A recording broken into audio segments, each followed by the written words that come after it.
Amazing. Welcome to the next webinar. And today we have a special guest, Tony Kipkemboi from CrewAI.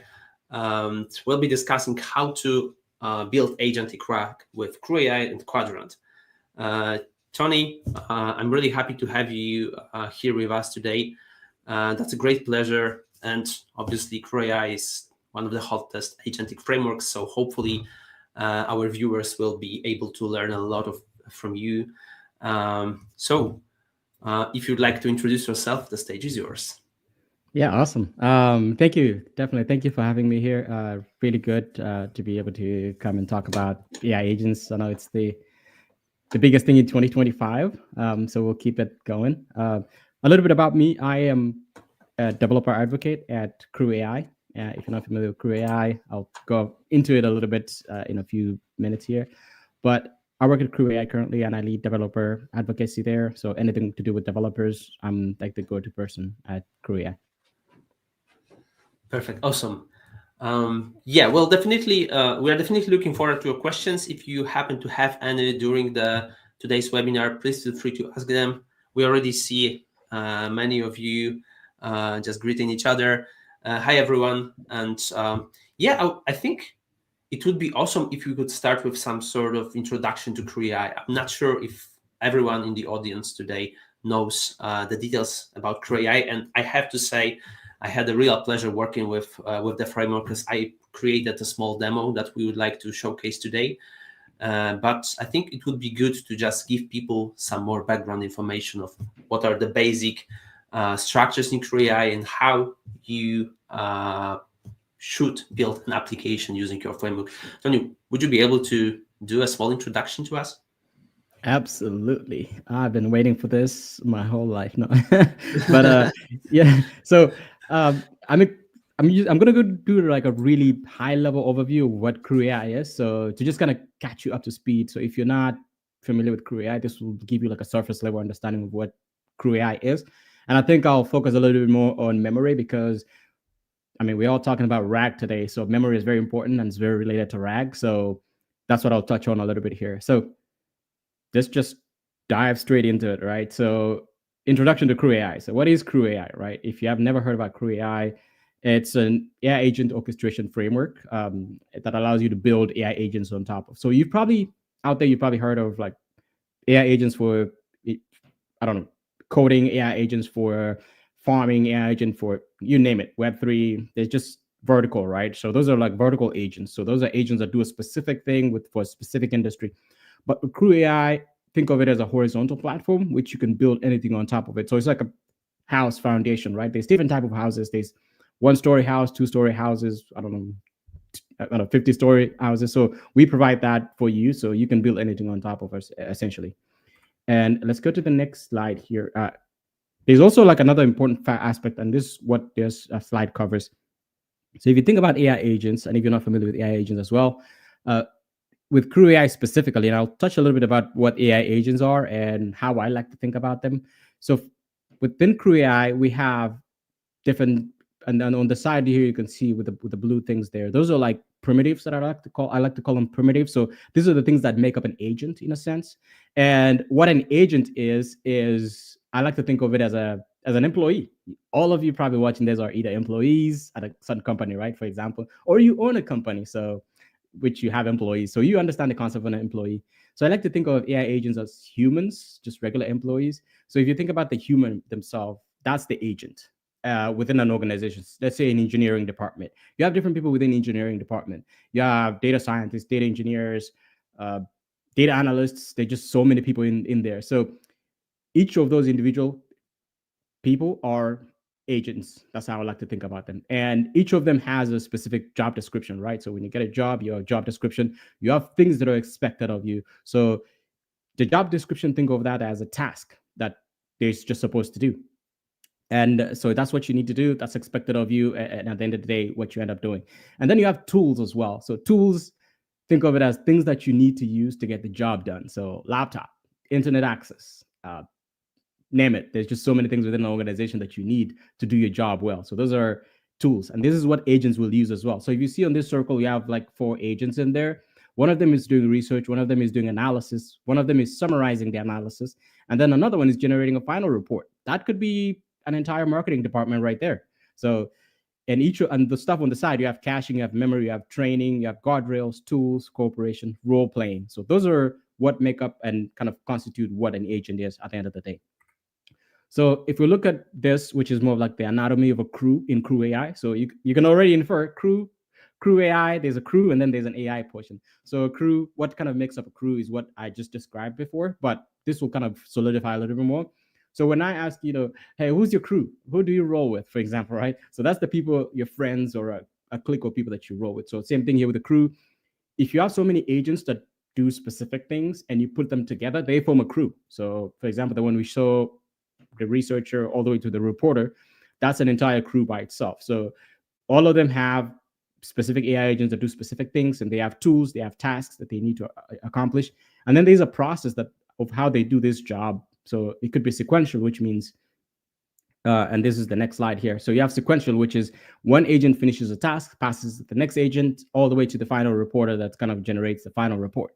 There's also different method you could build it. You can have a hierarchy. So you have maybe a manager, and then you have other agents reporting to the manager. They do the job, they pass to the manager at the end of the day. Then you have a hybrid, which you can like remix all these different execution processes and find the one that works best for you. And so another important point here, how do I get started with CrewAI? Maybe that's what you were wondering. So pretty easy. If you go to our documentation at docs.crewai.com, or you can scan that QR code on the screen right now, you should be able to go to our documentation. You'll find a really easy, quick 1, 2, 3 step of how to get you started. And the good thing is you can just do pip install CrewAI and CrewAI tools, and it will import the CrewAI module and also the tools that the agents will need to build. And then we have different ways of building agents, but one that we usually recommend is the YAML template configuration.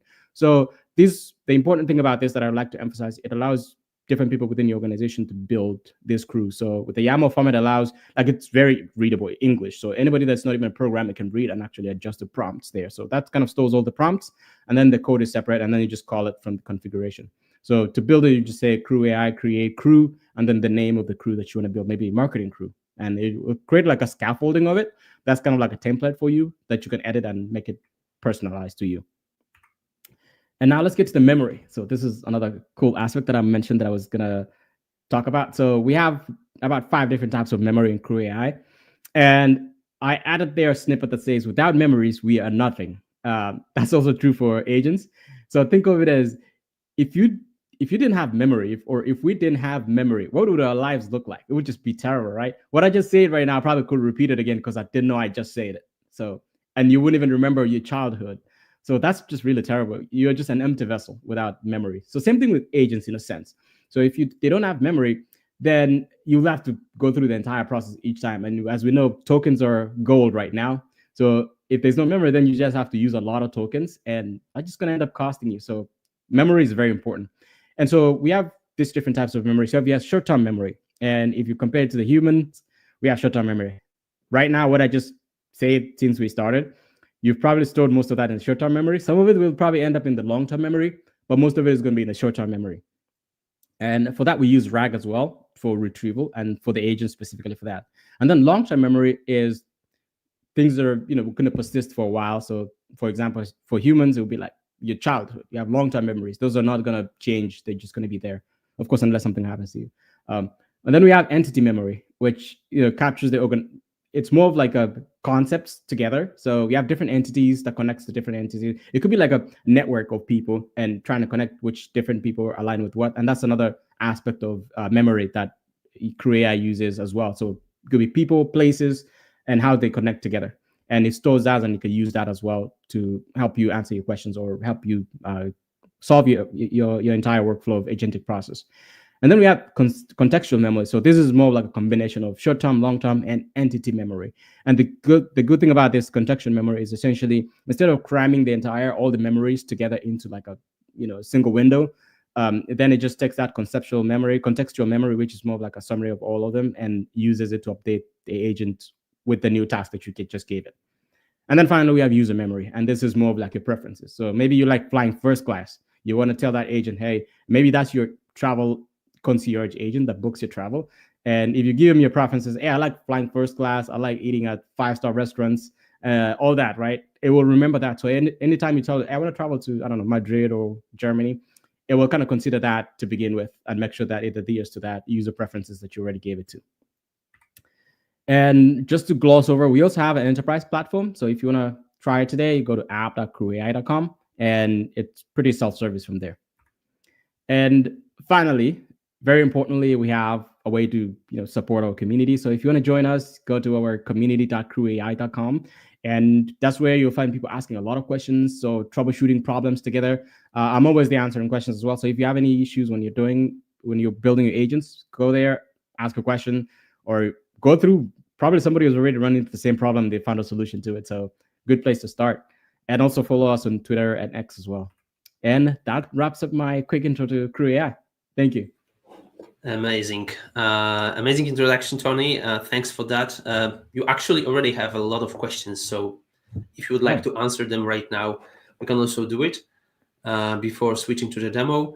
I have to say that your answers in your community helped me a lot to build this up.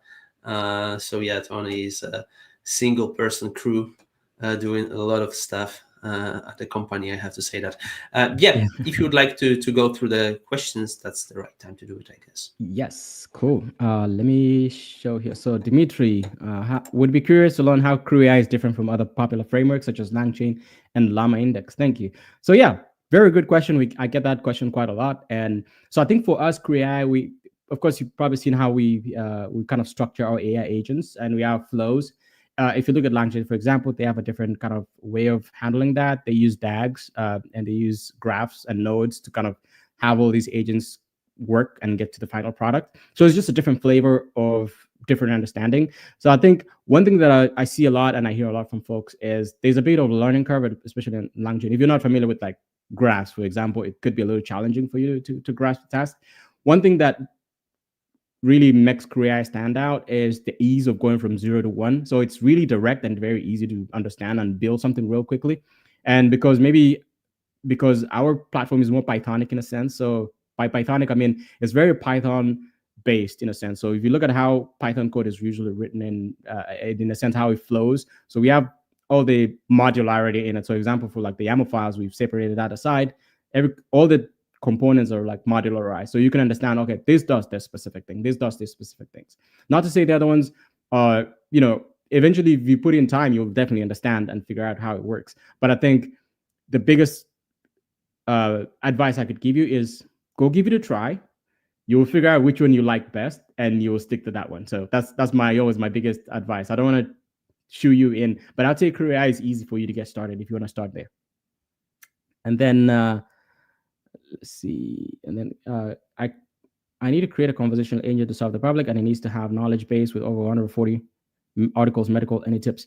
Yeah, so quick tips here. We just released, I think yesterday, we got a new version 0.98, I believe. We haven't shared a lot of examples, but that should be coming up in the next, this week or next week as well. And we have a conversational chat now, so a conversational crew. So you can actually chat with it back and forth. And that's something that we've added on this new release. That would allow you to do that. And we also have knowledge. If you go to CrewAI Docs, we have knowledge, which essentially allows you to pass a specific, maybe even a PDF to one agent, and then another agent can have a different PDF that they can reference when they're answering the questions. Or you can put it at a crew level, and the crew level is when you have all the crews together, you can just give them all that 140 articles and tell them, hey, just use this as your knowledge base to answer all the questions that I'm going to ask you. So I think that would be a great, that's a great use case, and I think that's a good place for you to start. All right, so let's go to another question. Will we be able to view the slides afterwards? Yeah, sure. I can make this available, and we'll share it at the description level as well. So that's good. I'll work with Casper here to figure out how to share that with you guys. Definitely, we'll be sending a follow-up email. So, but yeah, slides will be also put into the description of the YouTube recordings. Awesome. And does this live stream have coding session? Yes, there's going to be a demo. Casper's going to be showing us a really cool demo. Hopefully, we'll see that. And then can we use CrewAI with JavaScript? I would say not yet. JavaScript, not yet. We've been thinking about this. We've heard that a lot of people want this. So that's something that will be stay tuned. We don't have any clear dates or when we're going to build that out and send it out, but that's definitely in our roadmap for sure. All right. And can we build a RAG with CrewAI and the Databricks as a vector store? Ooh, can't share much, but something is in the works, especially with Databricks. But I think there's a lot of really different integrations that a lot of people are asking for, and Databricks is one. And yeah, there's something that we could build right now. We don't have an example for you, but yes, there should be a good way for you to build that. And that's the good thing with CrewAI, right? You can build a tool and just literally attach to it, and you could do whatever you want to do with it. So you can build any integration and add to it. Yeah, let me also add another question, another comment actually, that I have to agree with. But yeah, there are also a lot of other questions to you. So yeah. And why use Databricks? Use Qdrant, way better. Yeah, I agree with you. I mean, but also at the same time, you got to understand people have different needs, maybe their company requires them to use that. So it could be that. But yeah, I mean, Qdrant is awesome. And that's why we're here today. And then is CrewAI open source and free of billing subscriptions? Yes, the portion we're showing you today, we do have our open source segment of it. And I essentially run the open source side of CrewAI. So we started as open source. We're always going to be open source. There's also a portion which I showed you at the end, which is the enterprise version. At the end of the day, we're going to make some money somehow. And that's the enterprise version. So we have the enterprise version, which is basically a hosted version of the open source with extra whistles and bells like monitoring and scaling and things like that you can build on top of. But yeah, we are free. You can just pip install and use it. How are CrewAI agents priced? So if you go to app.crewai.com, you should be able to see and log in. You should be able to see the pricing tiers on there as well. And yeah, good place to start. All right. I think we're going to have to cap some questions after a while because I think it's quite a lot. So let's see. What if you need using graphs and nodes? You still can do it with Crew. So with CrewAI, we don't have nodes per se. We do have flows, and that's something that it allows you to have like more like a gated channel. You can the agents or even at the crew level. So think about it as, like I mentioned, like you have a crew, right, that does specific things. So think of that crew as an engineering department, and then you have a marketing department which has its crews or its agents, and maybe you have sales department, engineering department, marketing department, all these departments. So what if you want to orchestrate all of them to do something together? So maybe engineering builds a product, tells marketing it's ready, go market this. And then the sales does the selling of the product. And then HR hires more engineers to build a thing, right? So you can use flows to orchestrate all of them together. So when engineering is done, it pushes it out to marketing. Marketing does something, and then sales, or you can have them parallel. When engineering is done, it pushes to marketing and it pushes to sales. So all that happens together. So you can orchestrate them to do specific things at however really you want, in a sense.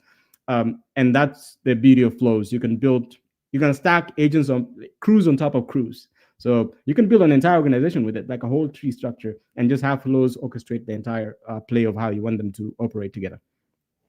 Let's see.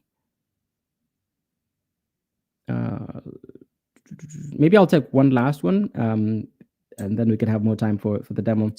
Sure. Feel free to just. Yeah.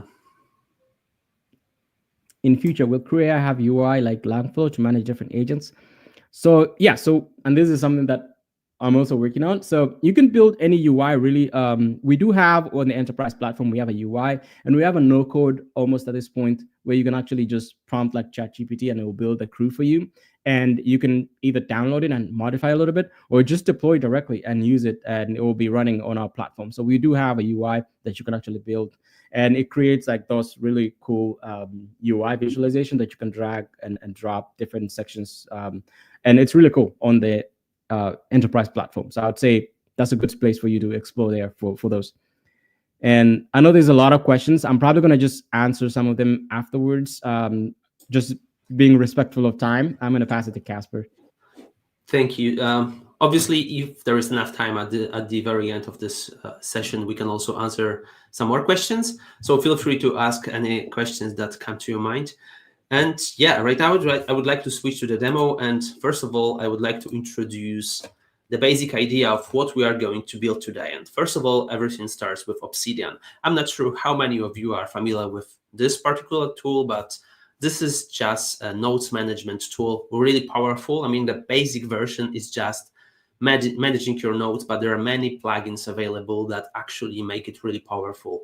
And the main benefit of using Obsidian is this is a system that works just on your local file system.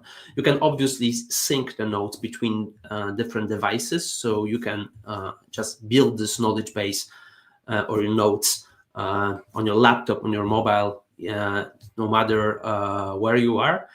But still, this is quite powerful, yet simple tool to build this kind of knowledge base. And I have to say, I use it on my daily basis to track track the progress of different projects, but also to manage my my duties at the company, and also to document some things that I want to share, like article drafts that I write, etc.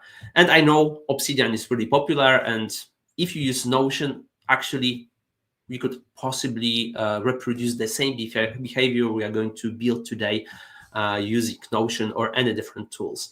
And internally, Obsidian works on Markdown files, which are really easy to be parsed. They can have some metadata, and this is really nice because you don't need any complex parsers just in order to extract some information, because Markdown is a pretty popular choice for those building any kind of static websites, for example, and it's not that hard to just learn the basics.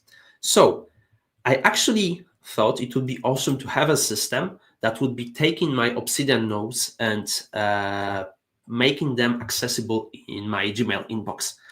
I'm just going to share that because I think that might be pretty useful for everyone. This is the email address that I set up for the webinar today. This is not going to be active after the webinar. So if you are just watching the recordings, you won't get a response. But today it's live, so the demo I will be presenting in a few minutes is running, and I will be answering all the questions you may have around CrewAI and Qdrant. I just scraped the documentation of both tools. So hopefully, if you have any question related to any of them, or maybe how to combine them together, you can just send me an email, and the draft will be created automatically. Please be aware that your email address will be available to me. I know that might be not the perfect idea to share it to public, but I won't be obviously showing that to during the webinar. But if you would like to get a response that was fully generated using the system, you can check the quality just right now. Okay, and my idea was quite simple. I have a lot of questions coming from our users, and they usually use our Discord channel, but some of them also have my email address, so they can just send me some random messages, and I have to say that they are repetitive. So I can't even tell you how many times people were asking me some very basic questions just because they couldn't find the solution, or they just didn't want to read our documentation because they thought it would be way easier to just reach me directly. That happens. Probably that's not only my story, but that can happen to any business you might be running. Your customers might be just asking you the same questions over and over again. And Obsidian is actually a pretty nice tool to just document that, to collect all the responses you could have sent in the past, so then you can reuse them in for later communication. And I thought it would be awesome to have this kind of system that would be automatically generating drafts even when I sleep. So this is the overall idea of how to structure this kind of tool. Obviously, you have a Gmail inbox, and if you really want to create these drafts automatically, you need to have some kind of a listener that will be polling the new messages, some unread threads, and that will be generating the responses. And this might be obviously done with Google APIs. That's fairly easy.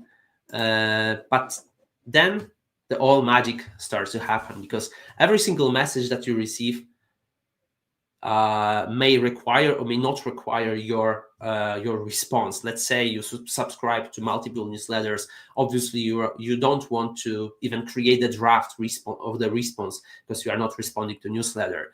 Lots of the messages may be just spam, and well, actually, that might be a pretty interesting idea to start responding to spam messages just to see how it goes and what they try to do.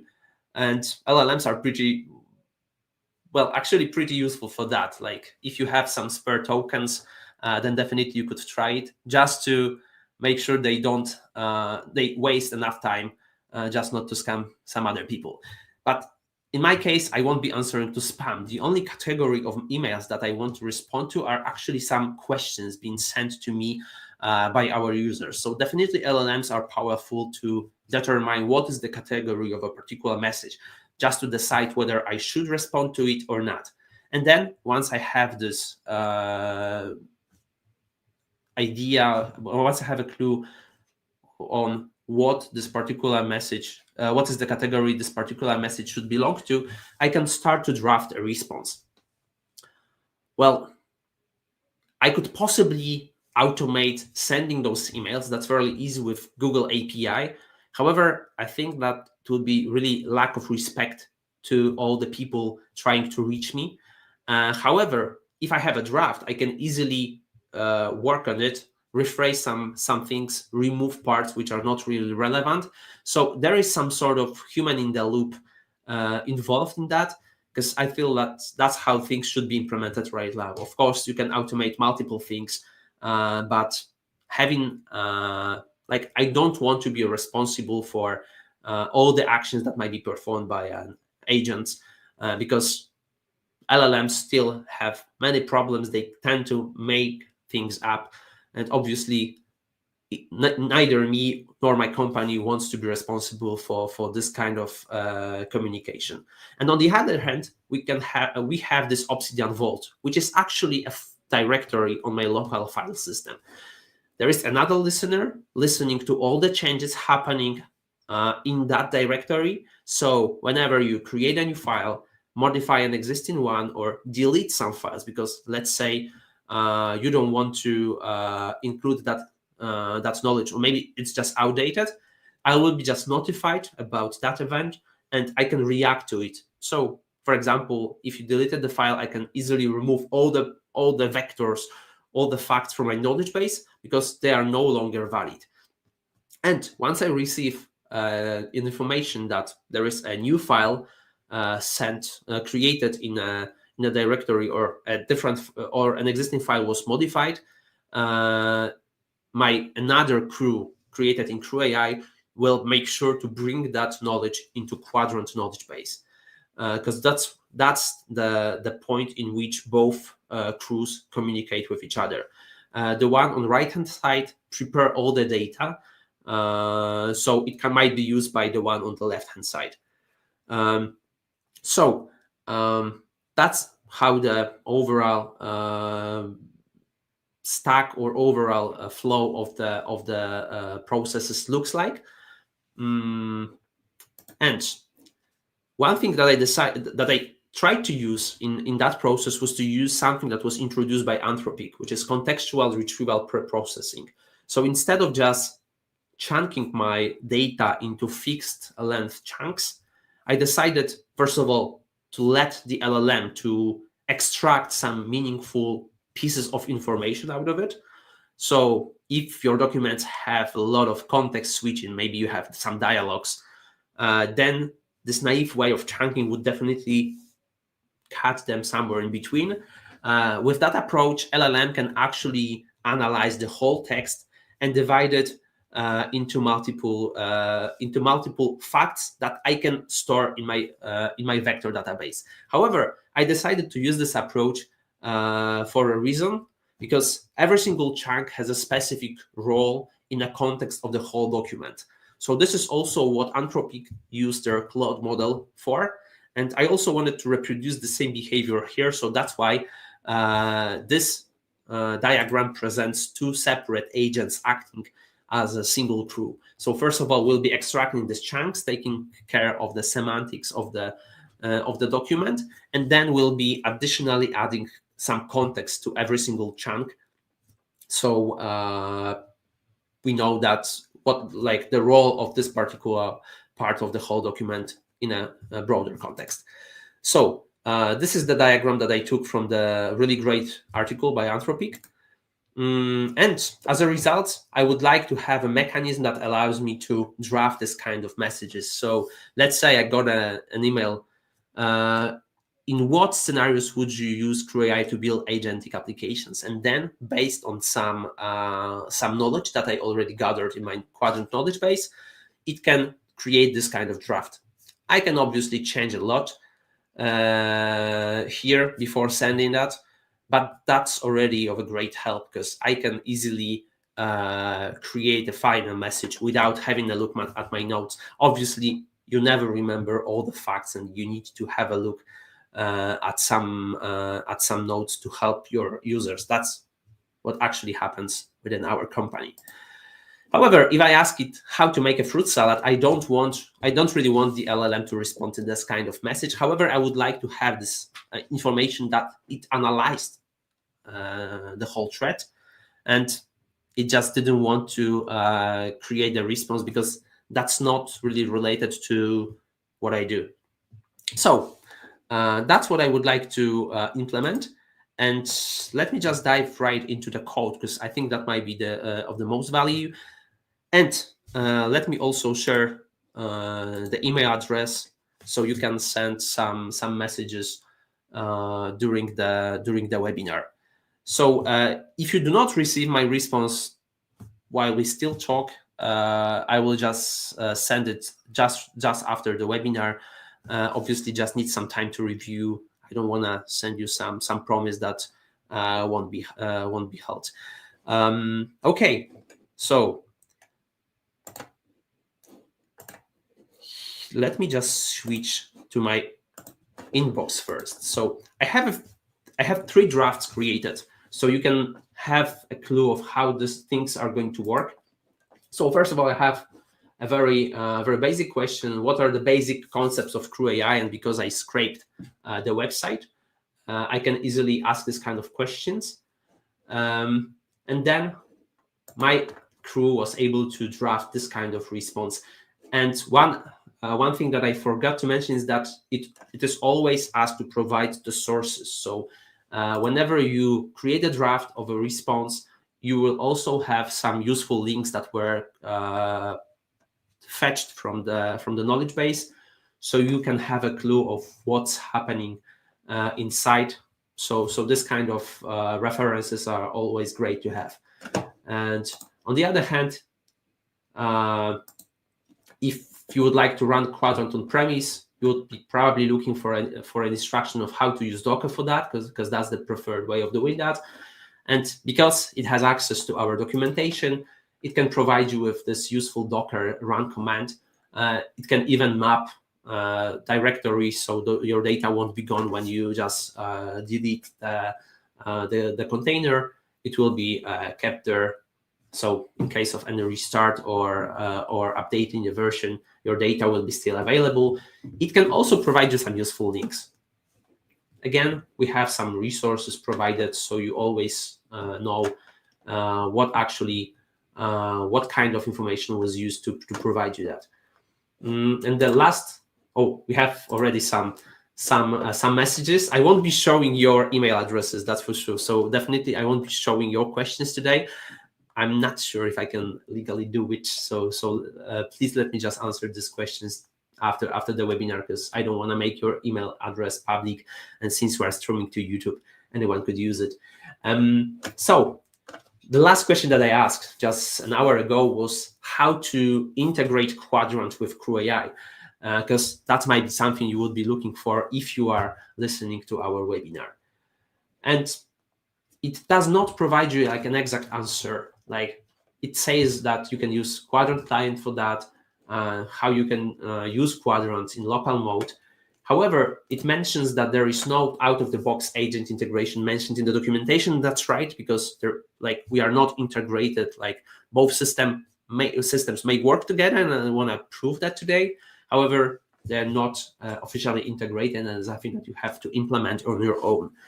And that's a great moment to just show the source code of that, because actually integrating Qdrant and CrewAI is fairly simple. The only thing that you need to do is to implement rack storage class, like your own implementation that would be using Qdrant to perform all the functionalities. So there are two key methods: search, that takes a query and produces a set of results, and those results have a very specific structure. Reset, that actually deletes all the vectors that you may have in a collection, and save, so you can store some new data in a collection. So this is fairly simple. As you may see, we are just calling query points, our universal query API, and formatting the response to a format which is expected. And the same goes here. When you save, we are storing the value that was used to create this entry in your memory, and also some metadata, which might be pretty useful. We also extended this integration, so you can delete some of the points by passing a filter. This is pretty useful for building our knowledge base. You can count how many points you have in a collection, and also some initialization to create a collection automatically. And it will automatically derive the configuration of the collection based on the embedder config you would pass. So actually, if you've already built any CrewAI system, you can easily swap the memory, at least short-term memory and entity memory, with Qdrant, because it will use rack under the hood. So we create a collection, and on top of that, we also create a payload index, which is kind of useful because today we would like to integrate Obsidian with both tools. And Obsidian will generate some events that a particular location, a particular path file has been changed. And we definitely want to keep that information. This is going to be a metadata entry. So that's why we create a payload index on top of that. That allows to search over your data efficiently. There are also some helper methods. Actually, the source code of this Agentic system would be available for you. It's already public on Qdrant's GitHub, but we'll also send you a link. And what is important is how we set up the crew. I think that's the pretty interesting thing. And we are going to have two separate crews, so two separate departments as described by Tony. So first of all, those crews will share the same memory layer. I'm not sure if that's the right way of doing that, but basically an entity memory would be using Qdrant storage for that. So it will be using a specific embedder, a specific model, and it will connect to Qdrant on a certain location using an API key if you decide to use our cloud. And the same goes for short-term memory. The only change here is a different storage mechanism, again, Qdrant. And what is pretty unique here, that's like an extension of like the memory layer of CrewAI, is that we introduce another concept which is called knowledge base. Short-term memory and entity memory are fully controlled by CrewAI. So it's up to the framework to decide how to structure the data, what to put here. And we also wanted to have the knowledge base that will be managed from outside. So that's why we define this knowledge base here, but it's also going to use Qdrant storage implementation that I've just shown. So nothing will be different, but that's also why we decided to extend the interface of storage, because we also want to be able to filter and delete some fields based on the metadata attributes. But all the rest stays the same. And I created both crews using the comments that Tony has presented during his presentation. Basically, the knowledge organizing crew would be acting as a search department, so to say. So basically, it will be taking some raw data, markdown files in our case, and it will be processing them so they are divided into meaningful chunks. And for that, we need to have two separate agents because we are implementing this contextualized retrieval, like described by Anthropic. And we are using this YAML configuration. So we have some files defining agents and tasks. And we are just creating an instance of an agent, passing the config, and deciding which LLM to use. Since I decided to use this approach introduced by Anthropic, I also had to use their models. That's all. The prompt they shared is actually optimized for their models, so that's probably the best choice. Obviously, you can swap it easily. That's actually what I liked about CrewAI. Swapping your model is fairly easy. You just need to provide a different API key as an environmental variable, and then pass the name of the model you want to use here or at multiple places, because you can also change that globally if you would like to make a different model, the default one. The same goes for the contextualizer, which actually will be bringing this additional information of what is the role of this particular chunk in the context of the whole document. So the configuration is also passed in the YAML file that we are going to review in a second. And I use the same model. Both agents are verbose, because they're going to produce lots of messages. That's really great for debugging, because you can see what are the prompts being sent to the LLMs, what are the outputs, and how actually it works. And then we have tasks. So there is the first task will be extracting these chunks from the document, and the second one will be bringing this additional context. What is really useful if you want to build any sort of agentic system is to use structured output at the very end of the process, because that's usually what you would like to store somewhere or pass to a traditional application, and it's best to have like a structured output that you can pass directly instead of parsing it on your own. And that's fairly easy with CrewAI. You just need to pass a Pydantic model, and that makes sure that the output structure follows like the output that you would like to have at the very end. So we'll be working with Pydantic quite often today. And the crew itself will be a sequential using a sequential process, so it will call both agents in a sequence, and the sequence is defined based on the order of the methods in this file. As far as I can tell, obviously it will use the entity memory as we define in short-term memory, and yeah. And actually, majority of this code was generated by CrewAI commands. And let's just have a look at the configuration. So first of all, at the agents. So there are two agents, and each agent has a role, has a goal, and a backstory. So this actually will go directly to the prompt sent to the system. So here you are just defining it's like a job description. I actually like this analogy. It's like a job description, so you can just provide the expectations that you have. And here we would like the chunk extractor to act as a search expert. So big companies usually have search departments, and those search departments are responsible for making their data searchable. So improving the search engine by various methods and actually structuring the data properly is also one of the methods they could use, and that's especially important when it comes to RAG.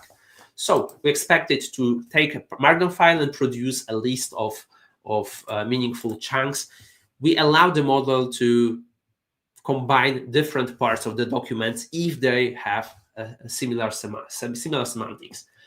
And contextualizer is actually bringing this additional context to each chunk. Let's now switch to tasks. In tasks, we specifically define what has to be achieved. So our agent will get a document. Document will be passed here, and it will extract those chunks based on like making them separate, meaningful pieces of information. And this will be done by chunks extractor. So that's where we configure the agent that should perform this task. And the same goes here. And actually here, I specifically used the prompt as provided by Anthropic. So that's actually just adjusted because Anthropic calls the LLM separately for each chunk. I decided to call it once for all the chunks just to see whether that works.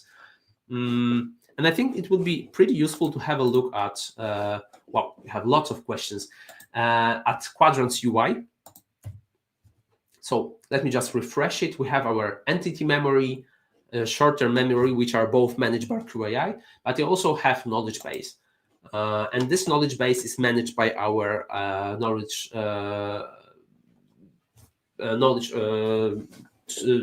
tool that we crew that we created to structure our knowledge. And here we have some chunks, and we have a path to the file that was used to create it. We have the context. So this particular chunk has this specific role in the context of the whole document. And that actually helps a lot, because when we create vectors, we combine both texts together, which is pretty useful. We also have some metadata, because that's what we can find in the Obsidian Vault. Here we have just a set of sub pages from both CrewAI and Qdrant, summarizing some key ideas behind both tools. And this metadata is just taken automatically. So that's how things work. And okay, so here is the knowledge base. Right now we have over 100 points. But what I would like to do now would be to open one of the sub pages of Qdrant documentation, and it will be specifically on how to integrate CrewAI with Qdrant. Anush, one of our engineers, did a great job documenting that. He described how to implement a custom storage layer using Qdrant. So actually, this page was not indexed by my crew yet. And just by clicking at Obsidian Web Clipper, this is actually a plugin to Obsidian that automatically extracts content from any website and brings it to my Obsidian Vault. So here it has extracted all the text from the website. And right now, my crew has already started processing it, because it received an information that there is a new file being created. Let me just scroll it up a little bit.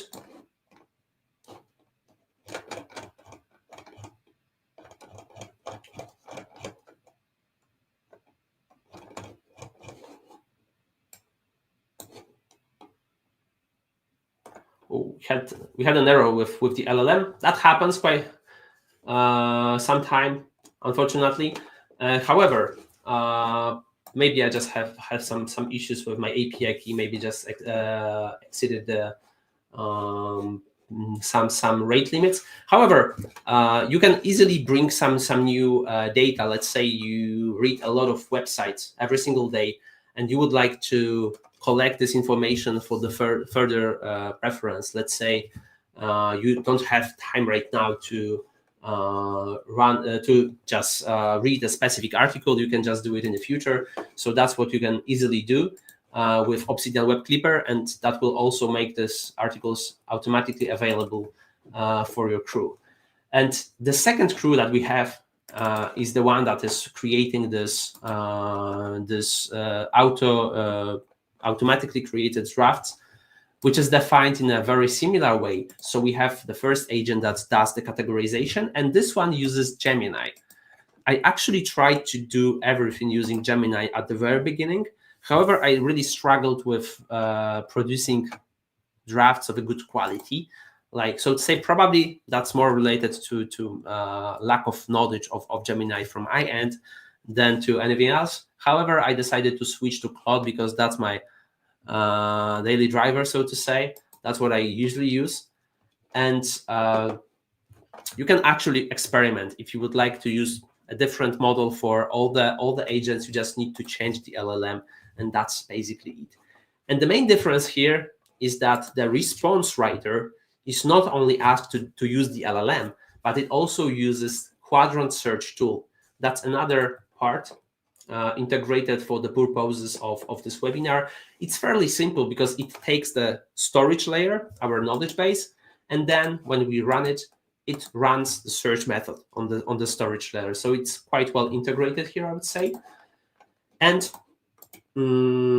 as a result, this agent will be able to call Qdrant directly, create a query, and then produce the response based on the knowledge base, not only based on its, let's say, on the knowledge of the LLM itself. And one important thing here is that we don't want to create a response if the categorizer decides that this particular thread is spam, it's a newsletter, or maybe some sort of social media notification. Definitely want to ignore this kind of messages. You don't want to waste your tokens to respond to anything. So basically, what you would have to do would be to ignore this kind of messages completely. So that's why we decided to use conditional task, and there is a condition which is a question, which is just a method of the same class, and this is fairly easy. We know that the output of the task will be a pydantic model, so you can just take it as it is and check whether there is a question tag in the list of categories, because every single message may belong to multiple categories. So that's how it looks like. And we can also review the autoresponder configuration. That's also a YAML file. So there is just a job description for both categorizer. There is a list of the categories we want the messages to belong to. And there is a task. And the task is to take a list of messages, because if you have an email thread, there might be multiple messages. So that's why you would like to present to the model. And the expected output is just a list of all the categories this particular thread should belong to. And for the response writing task, we are also providing messages.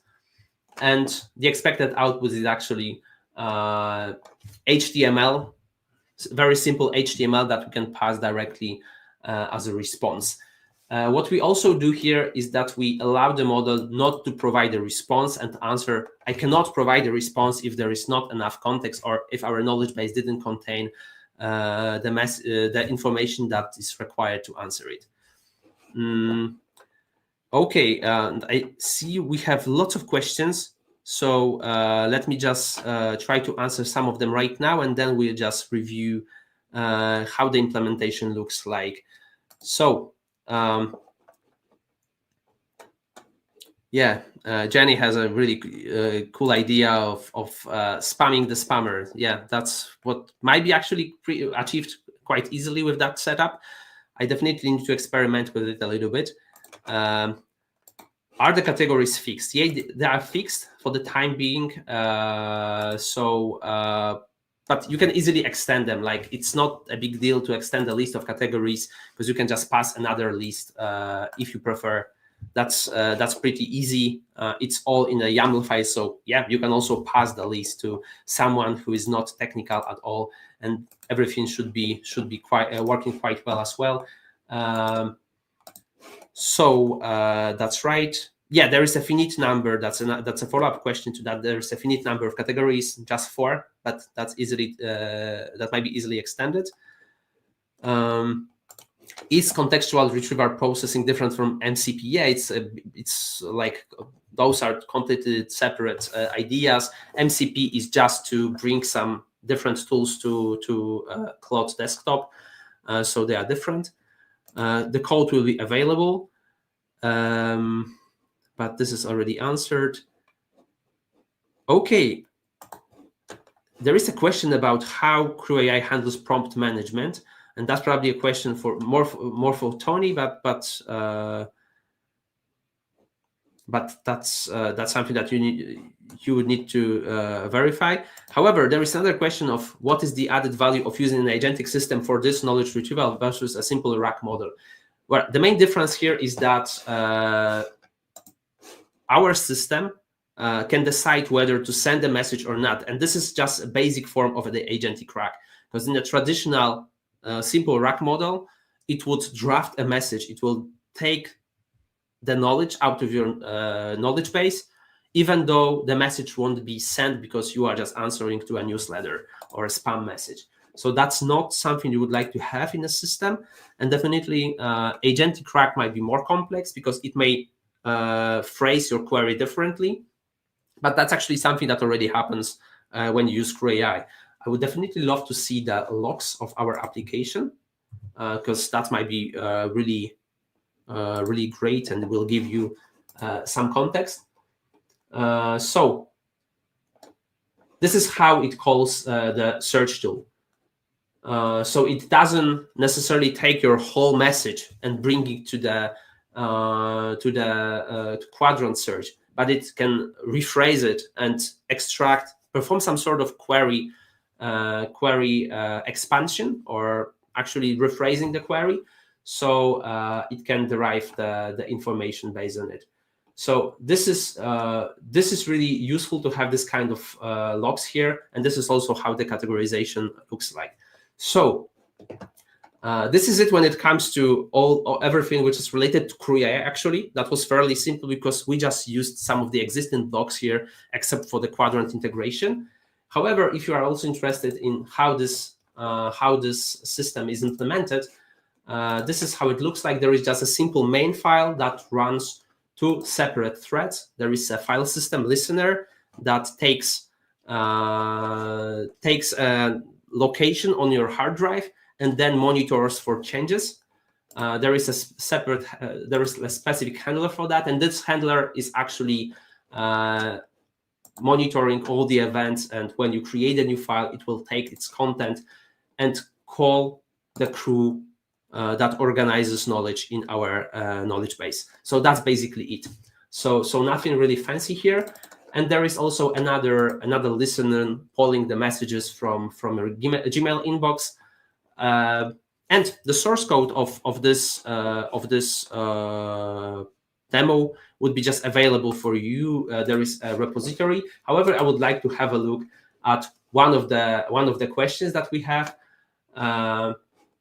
So we have lots of drafts created, and let me just maybe have a look and share one of the questions and the answer. However, I would like to hide the email address of the person who sent that particular message. So let me just turn off my screen sharing for a while, but we'll come back.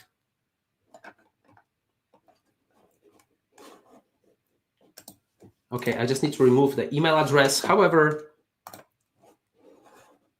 there is a question: suggest effective ways for improving retrieval and chunking. And you already have some chunking strategies, retrieval improvements, and performance optimizations. And this is what the responses were based on. So it's not perfect yet. That might be pretty useful for those who would like to improve it. And you already have an integration in place. So if you'd like to make sure that you can always respond to all the emails on time, I think this demo might be pretty useful. And here is the repository, which is already public. I just made sure to make it public just before the webinar. And it has a README describing of how to set everything up, what are the requirements.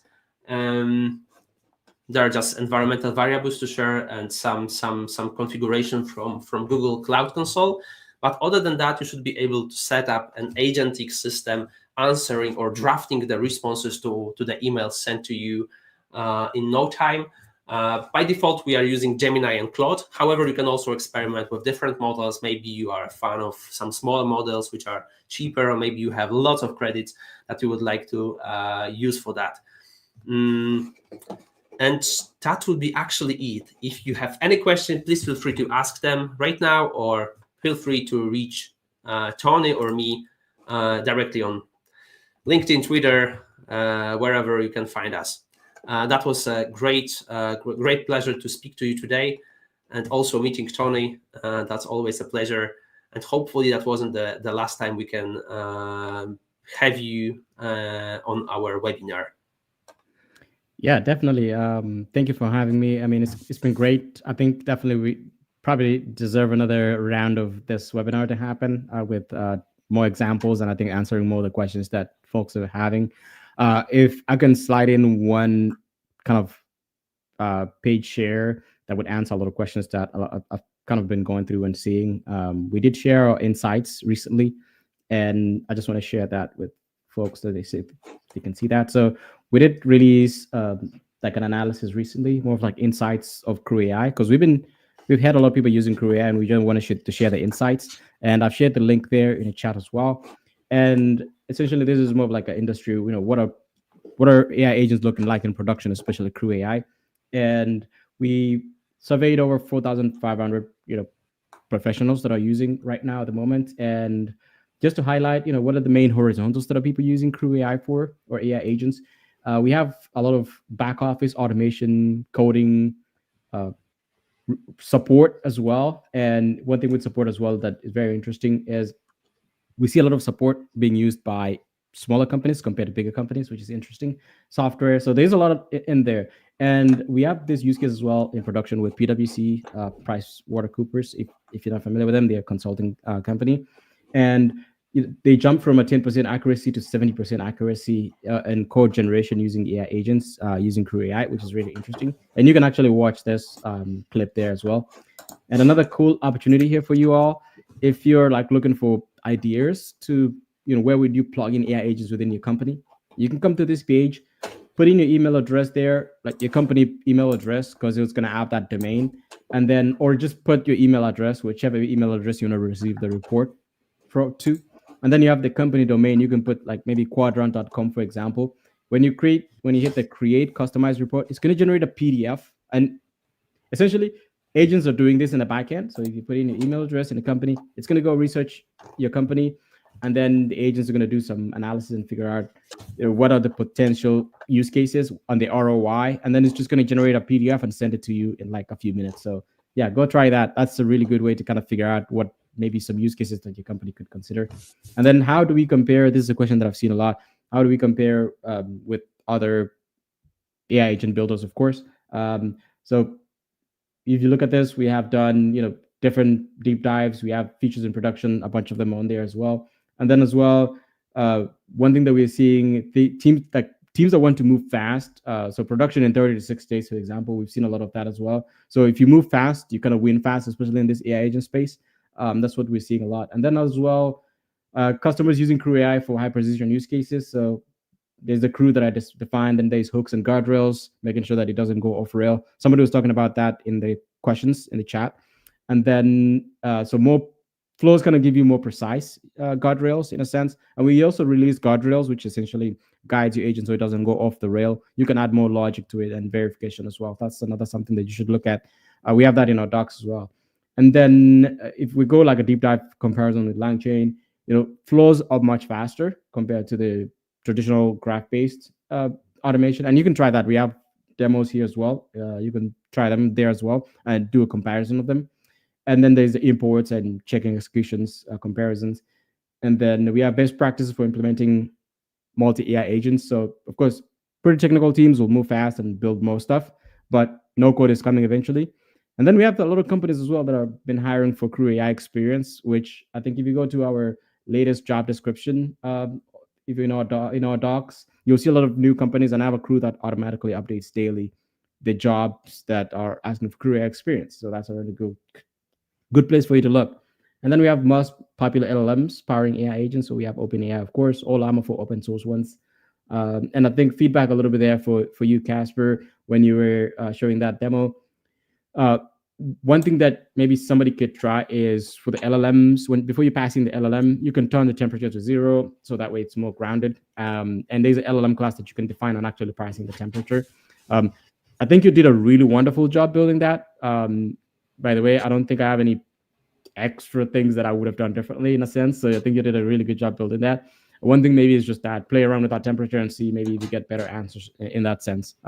Yeah, definitely. Thanks a lot for your comments. That would be definitely really helpful, especially if you really want to send those drafts as they are. Thanks a lot, Tony. That was a pleasure. And yeah, hopefully that wasn't the last time we see each other in this kind of session. Thanks everyone for joining us today. The recordings will be available probably tomorrow, and we'll put the links to all the materials we shared today. And you can also expect to have a follow-up email being sent to your inbox, but please do not generate drafts automatically. We are looking forward to your feedback. Thanks again, and hopefully see you soon. All right.